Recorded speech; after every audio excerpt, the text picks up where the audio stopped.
16 ವರ್ಷ ಒಳಗಿರುವಂತಹ ಮಕ್ಕಳಿಗೆ social media ban ಬಗ್ಗೆ ಸರ್ಕಾರ ಮಹತ್ವದ ಘೋಷಣೆಯನ್ನ ಮಾಡಿದೆ. ಇದರ ಸಾಧಕ ಬಾಧಕಗಳನ್ನು ಚರ್ಚೆ ಮಾಡೋದಕ್ಕೆ ನಮ್ಮ ಜೊತೆ ಶಿಕ್ಷಣ ತಜ್ಞರಾದಂತಹ ಡಾಕ್ಟರ್ ಸುಪ್ರೀತ್ ಅವರಿದ್ದಾರೆ. ಮಾತಾಡ್ಸ್ಕೊಂಡು ಹೋಗೋಣ. ಸರ್, ಸೋಷಿಯಲ್ ಮೀಡಿಯಾದ ದಾಸರಾಗಿ ಹೋಗಿದ್ದಾರೆ ಅಂತ ಹೇಳಿದ್ರು ತಪ್ಪಾಗ್ಲಿಕ್ಕಿಲ್ಲ. ಮಕ್ಕಳು ಎನಿ ಟೈಮು ಮೊಬೈಲ್ನಲ್ಲೇ ಇರ್ತಾರೆ. ಒಂದು ರೀತಿಯ ಅಡಿಕ್ಷನ್ ಆಗಿದೆ. ಸೊ ಈ ಒಂದು ಸರ್ಕಾರದ ಬ್ಯಾನ್ ವಿಚಾರ ಏನು ಹೇಳ್ತೀರಾ ಸರ್? ಇದನ್ನು ನಾನು ಭಾಳ ಹೃದಯಪೂರ್ವಕವಾಗಿ ಸ್ವಾಗತಿಸ್ತೇನೆ. ಯಾಕೆಂದರೆ ಇವತ್ತಿನ ದಿನ ಮಕ್ಕಳಲ್ಲಿ ಎಲ್ಲೋ ಒಂದು ಕಡೆ ಕಾಗ್ನಿಟಿವ್ ಲರ್ನಿಂಗ್ ಏನಾಗ್ತಾ ಇದೆ, ಆ ಕಾಗ್ನಿಟಿವ್ ಮೈಂಡ್ಸೆಟ್ಟು ಈಗಿನ ಮಕ್ಕಳಲ್ಲಿ ಹೊರಟೋಗ್ತಾ ಇದೆ, ಕ್ರಿಯೇಟಿವಿಟಿ ಹಾಳಾಗ್ತಾ ಇದೆ. ಹಾಗಾಗಿ ಅಪ್ಪ ಅಮ್ಮನೂ ಕೂಡ ಎಲ್ಲೋ ಒಂದು ಕಡೆ ಸ್ಟಾರ್ಟಿಂಗಲ್ಲಿ ಪ್ರೋತ್ಸಾಹ ಕೊಟ್ಟು ಆ ಮಕ್ಕಳಿಗೆ ಊಟ ಮಾಡೋವಾಗಲೋ ತಿಂಡಿ ತಿನ್ನೋವಾಗಲೋ ತೋರಿಸಿದ್ರೆ ಊಟ ಮಾಡ್ತಾರೆ ಅನ್ನೋವಂಥ ಆವತ್ತಿನಿಂದ ಇವತ್ತಿನವರೆಗೂ ಕೂಡ ಮೊಬೈಲ್ನ ಮಕ್ಕಳಿಂದ ಕಿತ್ಕೊಂಡ್ರೆ ಮೈಕೈಯೆಲ್ಲ ಒದರೋ ಅಷ್ಟು ಕೋಪ ಬರುತ್ತೆ ಮಕ್ಕಳಿಗೆ. ಎಲ್ಲೋ ಒಂದು ಕಡೆ ಆ ಪೇಷನ್ಸ್ ಕಮ್ಮಿ ಆಗ್ತಾ ಇರೋದ್ರಿಂದ ಮಕ್ಕಳಿಗೆ ಇವತ್ತಿನ ದಿವಸ ಸರ್ಕಾರ ಇಂಥ ನಿಲುವುಗಳನ್ನೆಲ್ಲ ತೊಗೊಂಡಿರೋದು ನಾನು ಭಾಳ ಶ್ಲಾಘನೀಯವಾಗಿ ನಾನು ಸ್ವಾಗತ ಮಾಡ್ತೇನೆ. ಇದೆಲ್ಲದ್ರ ಜೊತೆಗೆ ಇವತ್ತಿನ ದಿವಸ ಟೆಕ್ನಾಲಜಿ ಯುಗದಲ್ಲಿದ್ದೀವಿ. ಟೆಕ್ನಾಲಜಿಯನ್ನು ಯಾವ ಮಟ್ಟಕ್ಕೆ ಯಾವ ರೀತಿ ಯೂಸ್ ಮಾಡಬೇಕು ಅನ್ನೋದು ಅದಕ್ಕೂ ಕೂಡ ಒಂದು SOP ಗೈಡ್ಲೈನ್ಸನ್ನು ಕೂಡ ಸರ್ಕಾರ ಕೊಡಬೇಕಾಗತ್ತೆ. SOP ಗೈಡ್ಲೈನ್ಸ್ ಪ್ರಕಾರ ಶಿಕ್ಷಕರು ಯಾವಾಗ ಯೂಸ್ ಮಾಡಬೇಕಾಗತ್ತೆ ಮತ್ತು ಮಕ್ಕಳು ಯಾವಾಗ ಯೂಸ್ ಮಾಡಬೇಕಾಗತ್ತೆ.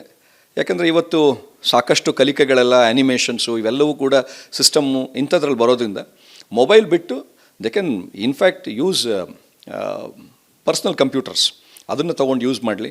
ಮತ್ತು ಇವತ್ತಿನ ದಿವಸ ಮಕ್ಕಳ ಕಣ್ಣು ಎಸ್ಪೆಷಲಿ ನಾನು ಮೊನ್ನೆ ದಿವಸ ಎಲ್ಲೋ ಒಂದು ಕಡೆ ಕಣ್ಣಿನ ಆಸ್ಪತ್ರೆಗೆ ಭೇಟಿ ಕೊಟ್ಟಾಗ ಹೈಯೆಸ್ಟ್ ಕೂತಿದ್ದಂಥವರು ಇಬ್ಬರೇ. ಒಬ್ಬರು ಏಜ್ಡ್ ಎಬವ್ 50, ಮಿಕ್ಕಿದವರೆಲ್ಲ ಏಜ್ಡ್ ಬಿಲೋ 12. ಸೊ ಇಂಥ ಸಂದರ್ಭದಲ್ಲಿ highest operations are happening for children. So ಅದು ಎಲ್ಲೋ ಒಂದು ಕಡೆ ಸಾಮಾಜಿಕ ಬೆಳವಣಿಗೆಗೆ ಕುಂಠಿತ ಆಗ್ತಾ ಇರೋದ್ರಿಂದ ಮತ್ತು ಮಕ್ಕಳಲ್ಲಿ ಓದಿನ ಕಡೆಗೆ ಹೆಚ್ಚು ಗಮನ ಕೊಡದಿರ ಟೆಂಪ್ರರಿ ಮೆಮೊರಿ ಲಾಸು ಕೂಡ ಆಗ್ತಾ ಇರೋದ್ರಿಂದ ಅವರು ಶಿಕ್ಷಣದ ವ್ಯವಸ್ಥೆಯಲ್ಲಿ ಸರಿಯಾಗಿ ಪ್ರೋತ್ಸಾಹನೂ ಕೂಡ ಸರಿಯಾಗಿ ಸಿಗ್ತಾ ಇರೋದ್ರಿಂದ ಇದನ್ನು ನಾನು ಶ್ಲಾಘಿಸ್ತೇನೆ. ಇವಿಷ್ಟು ಡಾಕ್ಟರ್ ಸುಪ್ರೀತ್ ಅವರ ಮಾತು. ಕ್ಯಾಮ್ರಾ ಪರ್ಸನ್ ಮಂಜುನಾಥ್ KY ಜೊತೆ ದೀಪ್ತಿ ತೋಳ್ಪಡಿ, ರಿಪಬ್ಲಿಕ್ ಕನ್ನಡ, ಬೆಂಗಳೂರು. 16 ವರ್ಷ ಒಳಗಿರುವಂತಹ ಮಕ್ಕಳಿಗೆ ಸೋಷಿಯಲ್ ಮೀಡಿಯಾ ಬ್ಯಾನ್ ಬಗ್ಗೆ ಸರ್ಕಾರ ಮಹತ್ವದ ಘೋಷಣೆಯನ್ನ ಮಾಡಿದೆ. ಇದರ ಸಾಧಕ ಬಾಧಕಗಳನ್ನು ಚರ್ಚೆ ಮಾಡೋದಕ್ಕೆ ನಮ್ಮ ಜೊತೆ ಶಿಕ್ಷಣ ತಜ್ಞರಾದಂತಹ ಡಾಕ್ಟರ್ ಸುಪ್ರೀತ್ ಅವರಿದ್ದಾರೆ. ಮಾತಾಡ್ಸ್ಕೊಂಡು ಹೋಗೋಣ. ಸರ್, ಸೋಷಿಯಲ್ ಮೀಡಿಯಾದ ದಾಸರಾಗಿ ಹೋಗಿದ್ದಾರೆ ಅಂತ ಹೇಳಿದ್ರು ತಪ್ಪಾಗ್ಲಿಕ್ಕಿಲ್ಲ. ಮಕ್ಕಳು ಎನಿ ಟೈಮು ಮೊಬೈಲ್ನಲ್ಲೇ ಇರ್ತಾರೆ. ಒಂದು ರೀತಿಯ ಅಡಿಕ್ಷನ್ ಆಗಿದೆ. ಸೊ ಈ ಒಂದು ಸರ್ಕಾರದ ಬ್ಯಾನ್ ವಿಚಾರ ಏನು ಹೇಳ್ತೀರಾ ಸರ್? ಇದನ್ನು ನಾನು ಭಾಳ ಹೃದಯಪೂರ್ವಕವಾಗಿ ಸ್ವಾಗತಿಸ್ತೇನೆ. ಯಾಕೆಂದರೆ ಇವತ್ತಿನ ದಿನ ಮಕ್ಕಳಲ್ಲಿ ಎಲ್ಲೋ ಒಂದು ಕಡೆ ಕಾಗ್ನಿಟಿವ್ ಲರ್ನಿಂಗ್ ಏನಾಗ್ತಾ ಇದೆ, ಆ ಕಾಗ್ನಿಟಿವ್ ಮೈಂಡ್ಸೆಟ್ಟು ಈಗಿನ ಮಕ್ಕಳಲ್ಲಿ ಹೊರಟೋಗ್ತಾ ಇದೆ, ಕ್ರಿಯೇಟಿವಿಟಿ ಹಾಳಾಗ್ತಾ ಇದೆ. ಹಾಗಾಗಿ ಅಪ್ಪ ಅಮ್ಮನೂ ಕೂಡ ಎಲ್ಲೋ ಒಂದು ಕಡೆ ಸ್ಟಾರ್ಟಿಂಗಲ್ಲಿ ಪ್ರೋತ್ಸಾಹ ಕೊಟ್ಟು ಆ ಮಕ್ಕಳಿಗೆ ಊಟ ಮಾಡೋವಾಗಲೋ ತಿಂಡಿ ತಿನ್ನೋವಾಗಲೋ ತೋರಿಸಿದ್ರೆ ಊಟ ಮಾಡ್ತಾರೆ ಅನ್ನೋವಂಥ ಆವತ್ತಿನಿಂದ ಇವತ್ತಿನವರೆಗೂ ಕೂಡ ಮೊಬೈಲ್ನ ಮಕ್ಕಳಿಂದ ಕಿತ್ಕೊಂಡ್ರೆ ಮೈಕೈಯೆಲ್ಲ ಒದರೋ ಅಷ್ಟು ಕೋಪ ಬರುತ್ತೆ ಮಕ್ಕಳಿಗೆ. ಎಲ್ಲೋ ಒಂದು ಕಡೆ ಆ ಪೇಷನ್ಸ್ ಕಮ್ಮಿ ಆಗ್ತಾ ಇರೋದ್ರಿಂದ ಮಕ್ಕಳಿಗೆ ಇವತ್ತಿನ ದಿವಸ ಸರ್ಕಾರ ಇಂಥ ನಿಲುವುಗಳನ್ನೆಲ್ಲ ತೊಗೊಂಡಿರೋದು ನಾನು ಭಾಳ ಶ್ಲಾಘನೀಯವಾಗಿ ನಾನು ಸ್ವಾಗತ ಮಾಡ್ತೇನೆ. ಇದೆಲ್ಲದ್ರ ಜೊತೆಗೆ ಇವತ್ತಿನ ದಿವಸ ಟೆಕ್ನಾಲಜಿ ಯುಗದಲ್ಲಿದ್ದೀವಿ. ಟೆಕ್ನಾಲಜಿಯನ್ನು ಯಾವ ಮಟ್ಟಕ್ಕೆ ಯಾವ ರೀತಿ ಯೂಸ್ ಮಾಡಬೇಕು ಅನ್ನೋದು ಅದಕ್ಕೂ ಕೂಡ ಒಂದು SOP ಗೈಡ್ಲೈನ್ಸನ್ನು ಕೂಡ ಸರ್ಕಾರ ಕೊಡಬೇಕಾಗತ್ತೆ. SOP ಗೈಡ್ಲೈನ್ಸ್ ಪ್ರಕಾರ ಶಿಕ್ಷಕರು ಯಾವಾಗ ಯೂಸ್ ಮಾಡಬೇಕಾಗತ್ತೆ ಮತ್ತು ಮಕ್ಕಳು ಯಾವಾಗ ಯೂಸ್ ಮಾಡಬೇಕಾಗತ್ತೆ. ಯಾಕಂದರೆ ಇವತ್ತು ಸಾಕಷ್ಟು ಕಲಿಕೆಗಳೆಲ್ಲ ಆ್ಯನಿಮೇಷನ್ಸು ಇವೆಲ್ಲವೂ ಕೂಡ ಸಿಸ್ಟಮ್ಮು ಇಂಥದ್ರಲ್ಲಿ ಬರೋದ್ರಿಂದ ಮೊಬೈಲ್ ಬಿಟ್ಟು they can in fact use personal computers, ಅದನ್ನು ತೊಗೊಂಡು ಯೂಸ್ ಮಾಡಲಿ. ಮತ್ತು ಇವತ್ತಿನ ದಿವಸ ಮಕ್ಕಳ ಕಣ್ಣು ಎಸ್ಪೆಷಲಿ ನಾನು ಮೊನ್ನೆ ದಿವಸ ಎಲ್ಲೋ ಒಂದು ಕಡೆ ಕಣ್ಣಿನ ಆಸ್ಪತ್ರೆಗೆ ಭೇಟಿ ಕೊಟ್ಟಾಗ ಹೈಯೆಸ್ಟ್ ಕೂತಿದ್ದಂಥವರು ಇಬ್ಬರೇ. ಒಬ್ಬರು ಏಜ್ಡ್ ಎಬವ್ 50, ಮಿಕ್ಕಿದವರೆಲ್ಲ ಏಜ್ಡ್ ಬಿಲೋ 12. ಸೊ ಇಂಥ ಸಂದರ್ಭದಲ್ಲಿ highest operations are happening for children. So ಅದು ಎಲ್ಲೋ ಒಂದು ಕಡೆ ಸಾಮಾಜಿಕ ಬೆಳವಣಿಗೆಗೆ ಕುಂಠಿತ ಆಗ್ತಾ ಇರೋದ್ರಿಂದ ಮತ್ತು ಮಕ್ಕಳಲ್ಲಿ ಓದಿನ ಕಡೆಗೆ ಹೆಚ್ಚು ಗಮನ ಕೊಡದಿರ ಟೆಂಪ್ರರಿ ಮೆಮೊರಿ ಲಾಸು ಕೂಡ ಆಗ್ತಾ ಇರೋದ್ರಿಂದ ಅವರು ಶಿಕ್ಷಣದ ವ್ಯವಸ್ಥೆಯಲ್ಲಿ ಸರಿಯಾಗಿ ಪ್ರೋತ್ಸಾಹನೂ ಕೂಡ ಸರಿಯಾಗಿ ಸಿಗ್ತಾ ಇರೋದ್ರಿಂದ ಇದನ್ನು ನಾನು ಶ್ಲಾಘಿಸ್ತೇನೆ. ಇವಿಷ್ಟು ಡಾಕ್ಟರ್ ಸುಪ್ರೀತ್ ಅವರ ಮಾತು. ಕ್ಯಾಮ್ರಾ ಪರ್ಸನ್ ಮಂಜುನಾಥ್ KY ಜೊತೆ ದೀಪ್ತಿ ತೋಳ್ಪಡಿ, ರಿಪಬ್ಲಿಕ್ ಕನ್ನಡ, ಬೆಂಗಳೂರು. 16 ವರ್ಷ ಒಳಗಿರುವಂತಹ ಮಕ್ಕಳಿಗೆ ಸೋಷಿಯಲ್ ಮೀಡಿಯಾ ಬ್ಯಾನ್ ಬಗ್ಗೆ ಸರ್ಕಾರ ಮಹತ್ವದ ಘೋಷಣೆಯನ್ನ ಮಾಡಿದೆ. ಇದರ ಸಾಧಕ ಬಾಧಕಗಳನ್ನ ಚರ್ಚೆ ಮಾಡೋದಕ್ಕೆ ನಮ್ಮ ಜೊತೆ ಶಿಕ್ಷಣ ತಜ್ಞರಾದಂತಹ ಡಾಕ್ಟರ್ ಸುಪ್ರೀತ್ ಅವರಿದ್ದಾರೆ. ಮಾತಾಡ್ಸ್ಕೊಂಡು ಹೋಗೋಣ. ಸರ್, ಸೋಷಿಯಲ್ ಮೀಡಿಯಾದ ದಾಸರಾಗಿ ಹೋಗಿದ್ದಾರೆ ಅಂತ ಹೇಳಿದ್ರು ತಪ್ಪಾಗ್ಲಿಕ್ಕಿಲ್ಲ. ಮಕ್ಕಳು ಎನಿ ಟೈಮು ಮೊಬೈಲ್ನಲ್ಲೇ ಇರ್ತಾರೆ. ಒಂದು ರೀತಿಯ ಅಡಿಕ್ಷನ್ ಆಗಿದೆ. ಸೊ ಈ ಒಂದು ಸರ್ಕಾರದ ಬ್ಯಾನ್ ವಿಚಾರ ಏನು ಹೇಳ್ತೀರಾ ಸರ್? ಇದನ್ನು ನಾನು ಭಾಳ ಹೃದಯಪೂರ್ವಕವಾಗಿ ಸ್ವಾಗತಿಸ್ತೇನೆ. ಯಾಕೆಂದರೆ ಇವತ್ತಿನ ದಿನ ಮಕ್ಕಳಲ್ಲಿ ಎಲ್ಲೋ ಒಂದು ಕಡೆ ಕಾಗ್ನಿಟಿವ್ ಲರ್ನಿಂಗ್ ಏನಾಗ್ತಾ ಇದೆ, ಆ ಕಾಗ್ನಿಟಿವ್ ಮೈಂಡ್ಸೆಟ್ಟು ಈಗಿನ ಮಕ್ಕಳಲ್ಲಿ ಹೊರಟೋಗ್ತಾ ಇದೆ, ಕ್ರಿಯೇಟಿವಿಟಿ ಹಾಳಾಗ್ತಾ ಇದೆ.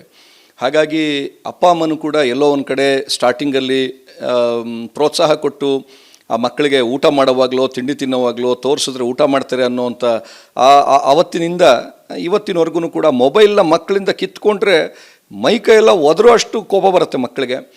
ಎಲ್ಲೋ ಒಂದು ಕಡೆ ಆ ಪೇಷನ್ಸ್ ಕಮ್ಮಿ ಆಗ್ತಾ ಇರೋದ್ರಿಂದ ಮಕ್ಕಳಿಗೆ ಇವತ್ತಿನ ದಿವಸ ಸರ್ಕಾರ ಇಂಥ ನಿಲುವುಗಳನ್ನೆಲ್ಲ ತೊಗೊಂಡಿರೋದು ನಾನು ಭಾಳ ಶ್ಲಾಘನೀಯವಾಗಿ ನಾನು ಸ್ವಾಗತ ಮಾಡ್ತೇನೆ. ಇದೆಲ್ಲದ್ರ ಜೊತೆಗೆ ಇವತ್ತಿನ ದಿವಸ ಟೆಕ್ನಾಲಜಿ ಯುಗದಲ್ಲಿದ್ದೀವಿ. ಟೆಕ್ನಾಲಜಿಯನ್ನು ಯಾವ ಮಟ್ಟಕ್ಕೆ ಯಾವ ರೀತಿ ಯೂಸ್ ಮಾಡಬೇಕು ಅನ್ನೋದು, ಅದಕ್ಕೂ ಕೂಡ ಒಂದು SOP ಗೈಡ್ಲೈನ್ಸನ್ನು ಕೂಡ ಸರ್ಕಾರ ಕೊಡಬೇಕಾಗತ್ತೆ. SOP ಗೈಡ್ಲೈನ್ಸ್ ಪ್ರಕಾರ ಶಿಕ್ಷಕರು ಯಾವಾಗ ಯೂಸ್ ಮಾಡಬೇಕಾಗತ್ತೆ ಮತ್ತು ಮಕ್ಕಳು ಯಾವಾಗ ಯೂಸ್ ಮಾಡಬೇಕಾಗತ್ತೆ. ಯಾಕಂದರೆ ಇವತ್ತು ಸಾಕಷ್ಟು ಕಲಿಕೆಗಳೆಲ್ಲ ಆ್ಯನಿಮೇಷನ್ಸು ಇವೆಲ್ಲವೂ ಕೂಡ ಸಿಸ್ಟಮ್ಮು ಇಂಥದ್ರಲ್ಲಿ ಬರೋದ್ರಿಂದ ಮೊಬೈಲ್ ಬಿಟ್ಟು they can in fact use personal computers, ಅದನ್ನು ತೊಗೊಂಡು ಯೂಸ್ ಮಾಡಲಿ. ಮತ್ತು ಇವತ್ತಿನ ದಿವಸ ಮಕ್ಕಳ ಕಣ್ಣು, ಎಸ್ಪೆಷಲಿ ನಾನು ಮೊನ್ನೆ ದಿವಸ ಎಲ್ಲೋ ಒಂದು ಕಡೆ ಕಣ್ಣಿನ ಆಸ್ಪತ್ರೆಗೆ ಭೇಟಿ ಕೊಟ್ಟಾಗ ಹೈಯೆಸ್ಟ್ ಕೂತಿದ್ದಂಥವರು ಇಬ್ಬರೇ. ಒಬ್ಬರು ಏಜ್ಡ್ ಎಬವ್ 50, ಮಿಕ್ಕಿದವರೆಲ್ಲ ಏಜ್ಡ್ ಬಿಲೋ 12. ಸೊ ಇಂಥ ಸಂದರ್ಭದಲ್ಲಿ highest operations are happening for children. So ಅದು ಎಲ್ಲೋ ಒಂದು ಕಡೆ ಸಾಮಾಜಿಕ ಬೆಳವಣಿಗೆಗೆ ಕುಂಠಿತ ಆಗ್ತಾ ಇರೋದ್ರಿಂದ ಮತ್ತು ಮಕ್ಕಳಲ್ಲಿ ಓದಿನ ಕಡೆಗೆ ಹೆಚ್ಚು ಗಮನ ಕೊಡದಿರ ಟೆಂಪ್ರರಿ ಮೆಮೊರಿ ಲಾಸು ಕೂಡ ಆಗ್ತಾ ಇರೋದ್ರಿಂದ ಅವರು ಶಿಕ್ಷಣದ ವ್ಯವಸ್ಥೆಯಲ್ಲಿ ಸರಿಯಾಗಿ ಪ್ರೋತ್ಸಾಹನೂ ಕೂಡ ಸರಿಯಾಗಿ ಸಿಗ್ತಾ ಇರೋದ್ರಿಂದ ಇದನ್ನು ನಾನು ಶ್ಲಾಘಿಸ್ತೇನೆ. ಇವಿಷ್ಟು ಡಾಕ್ಟರ್ ಸುಪ್ರೀತ್ ಅವರ ಮಾತು. ಕ್ಯಾಮ್ರಾ ಪರ್ಸನ್ ಮಂಜುನಾಥ್ KY ಜೊತೆ ದೀಪ್ತಿ ತೋಳ್ಪಡಿ, ರಿಪಬ್ಲಿಕ್ ಕನ್ನಡ, ಬೆಂಗಳೂರು. 16 ವರ್ಷ ಒಳಗಿರುವಂತಹ ಮಕ್ಕಳಿಗೆ ಸೋಷಿಯಲ್ ಮೀಡಿಯಾ ಬ್ಯಾನ್ ಬಗ್ಗೆ ಸರ್ಕಾರ ಮಹತ್ವದ ಘೋಷಣೆಯನ್ನ ಮಾಡಿದೆ. ಇದರ ಸಾಧಕ ಬಾಧಕಗಳನ್ನ ಚರ್ಚೆ ಮಾಡೋದಕ್ಕೆ ನಮ್ಮ ಜೊತೆ ಶಿಕ್ಷಣ ತಜ್ಞರಾದಂತಹ ಡಾಕ್ಟರ್ ಸುಪ್ರೀತ್ ಅವರಿದ್ದಾರೆ. ಮಾತಾಡ್ಸ್ಕೊಂಡು ಹೋಗೋಣ. ಸರ್, ಸೋಷಿಯಲ್ ಮೀಡಿಯಾದ ದಾಸರಾಗಿ ಹೋಗಿದ್ದಾರೆ ಅಂತ ಹೇಳಿದ್ರು ತಪ್ಪಾಗ್ಲಿಕ್ಕಿಲ್ಲ. ಮಕ್ಕಳು ಎನಿ ಟೈಮು ಮೊಬೈಲ್ನಲ್ಲೇ ಇರ್ತಾರೆ. ಒಂದು ರೀತಿಯ ಅಡಿಕ್ಷನ್ ಆಗಿದೆ. ಸೊ ಈ ಒಂದು ಸರ್ಕಾರದ ಬ್ಯಾನ್ ವಿಚಾರ ಏನು ಹೇಳ್ತೀರಾ ಸರ್? ಇದನ್ನು ನಾನು ಭಾಳ ಹೃದಯಪೂರ್ವಕವಾಗಿ ಸ್ವಾಗತಿಸ್ತೇನೆ. ಯಾಕೆಂದರೆ ಇವತ್ತಿನ ದಿನ ಮಕ್ಕಳಲ್ಲಿ ಎಲ್ಲೋ ಒಂದು ಕಡೆ ಕಾಗ್ನಿಟಿವ್ ಲರ್ನಿಂಗ್ ಏನಾಗ್ತಾ ಇದೆ, ಆ ಕಾಗ್ನಿಟಿವ್ ಮೈಂಡ್ಸೆಟ್ಟು ಈಗಿನ ಮಕ್ಕಳಲ್ಲಿ ಹೊರಟೋಗ್ತಾ ಇದೆ, ಕ್ರಿಯೇಟಿವಿಟಿ ಹಾಳಾಗ್ತಾ ಇದೆ. ಹಾಗಾಗಿ ಅಪ್ಪ ಅಮ್ಮನೂ ಕೂಡ ಎಲ್ಲೋ ಒಂದು ಕಡೆ ಸ್ಟಾರ್ಟಿಂಗಲ್ಲಿ ಪ್ರೋತ್ಸಾಹ ಕೊಟ್ಟು ಆ ಮಕ್ಕಳಿಗೆ ಊಟ ಮಾಡುವಾಗಲೋ ತಿಂಡಿ ತಿನ್ನೋವಾಗಲೋ ತೋರಿಸಿದ್ರೆ ಊಟ ಮಾಡ್ತಾರೆ ಅನ್ನೋವಂಥ ಆವತ್ತಿನಿಂದ ಇವತ್ತಿನವರೆಗೂ ಕೂಡ ಮೊಬೈಲ್ನ ಮಕ್ಕಳಿಂದ ಕಿತ್ಕೊಂಡ್ರೆ ಮೈಕೈ ಎಲ್ಲ ಒದರೋ ಅಷ್ಟು ಕೋಪ ಬರುತ್ತೆ ಮಕ್ಕಳಿಗೆ. ಎಲ್ಲೋ ಒಂದು ಕಡೆ ಆ ಪೇಷನ್ಸ್ ಕಮ್ಮಿ ಆಗ್ತಾ ಇರೋದ್ರಿಂದ ಮಕ್ಕಳಿಗೆ ಇವತ್ತಿನ ದಿವಸ ಸರ್ಕಾರ ಇಂಥ ನಿಲುವುಗಳನ್ನೆಲ್ಲ ತೊಗೊಂಡಿರೋದು ನಾನು ಭಾಳ ಶ್ಲಾಘನೀಯವಾಗಿ ನಾನು ಸ್ವಾಗತ ಮಾಡ್ತೇನೆ. ಇದೆಲ್ಲದ್ರ ಜೊತೆಗೆ ಇವತ್ತಿನ ದಿವಸ ಟೆಕ್ನಾಲಜಿ ಯುಗದಲ್ಲಿದ್ದೀವಿ. ಟೆಕ್ನಾಲಜಿಯನ್ನು ಯಾವ ಮಟ್ಟಕ್ಕೆ ಯಾವ ರೀತಿ ಯೂಸ್ ಮಾಡಬೇಕು ಅನ್ನೋದು, ಅದಕ್ಕೂ ಕೂಡ ಒಂದು SOP ಗೈಡ್ಲೈನ್ಸನ್ನು ಕೂಡ ಸರ್ಕಾರ ಕೊಡಬೇಕಾಗತ್ತೆ. SOP ಗೈಡ್ಲೈನ್ಸ್ ಪ್ರಕಾರ ಶಿಕ್ಷಕರು ಯಾವಾಗ ಯೂಸ್ ಮಾಡಬೇಕಾಗತ್ತೆ ಮತ್ತು ಮಕ್ಕಳು ಯಾವಾಗ ಯೂಸ್ ಮಾಡಬೇಕಾಗತ್ತೆ. ಯಾಕಂದರೆ ಇವತ್ತು ಸಾಕಷ್ಟು ಕಲಿಕೆಗಳೆಲ್ಲ ಆ್ಯನಿಮೇಷನ್ಸು ಇವೆಲ್ಲವೂ ಕೂಡ ಸಿಸ್ಟಮ್ಮು ಇಂಥದ್ರಲ್ಲಿ ಬರೋದ್ರಿಂದ ಮೊಬೈಲ್ ಬಿಟ್ಟು they can in fact use personal computers, ಅದನ್ನು ತೊಗೊಂಡು ಯೂಸ್ ಮಾಡಲಿ. ಮತ್ತು ಇವತ್ತಿನ ದಿವಸ ಮಕ್ಕಳ ಕಣ್ಣು, ಎಸ್ಪೆಷಲಿ ನಾನು ಮೊನ್ನೆ ದಿವಸ ಎಲ್ಲೋ ಒಂದು ಕಡೆ ಕಣ್ಣಿನ ಆಸ್ಪತ್ರೆಗೆ ಭೇಟಿ ಕೊಟ್ಟಾಗ ಹೈಯೆಸ್ಟ್ ಕೂತಿದ್ದಂಥವರು ಇಬ್ಬರೇ. ಒಬ್ಬರು ಏಜ್ಡ್ ಎಬವ್ 50, ಮಿಕ್ಕಿದವರೆಲ್ಲ ಏಜ್ಡ್ ಬಿಲೋ 12. ಸೊ ಇಂಥ ಸಂದರ್ಭದಲ್ಲಿ highest operations are happening for children. So ಅದು ಎಲ್ಲೋ ಒಂದು ಕಡೆ ಸಾಮಾಜಿಕ ಬೆಳವಣಿಗೆಗೆ ಕುಂಠಿತ ಆಗ್ತಾ ಇರೋದ್ರಿಂದ ಮತ್ತು ಮಕ್ಕಳಲ್ಲಿ ಓದಿನ ಕಡೆಗೆ ಹೆಚ್ಚು ಗಮನ ಕೊಡದಿರ ಟೆಂಪ್ರರಿ ಮೆಮೊರಿ ಲಾಸು ಕೂಡ ಆಗ್ತಾ ಇರೋದ್ರಿಂದ ಅವರು ಶಿಕ್ಷಣದ ವ್ಯವಸ್ಥೆಯಲ್ಲಿ ಸರಿಯಾಗಿ ಪ್ರೋತ್ಸಾಹನೂ ಕೂಡ ಸರಿಯಾಗಿ ಸಿಗ್ತಾ ಇರೋದ್ರಿಂದ ಇದನ್ನು ನಾನು ಶ್ಲಾಘಿಸ್ತೇನೆ. ಇವಿಷ್ಟು ಡಾಕ್ಟರ್ ಸುಪ್ರೀತ್ ಅವರ ಮಾತು. ಕ್ಯಾಮ್ರಾ ಪರ್ಸನ್ ಮಂಜುನಾಥ್ KY ಜೊತೆ ದೀಪ್ತಿ ತೋಳ್ಪಡಿ, ರಿಪಬ್ಲಿಕ್ ಕನ್ನಡ, ಬೆಂಗಳೂರು.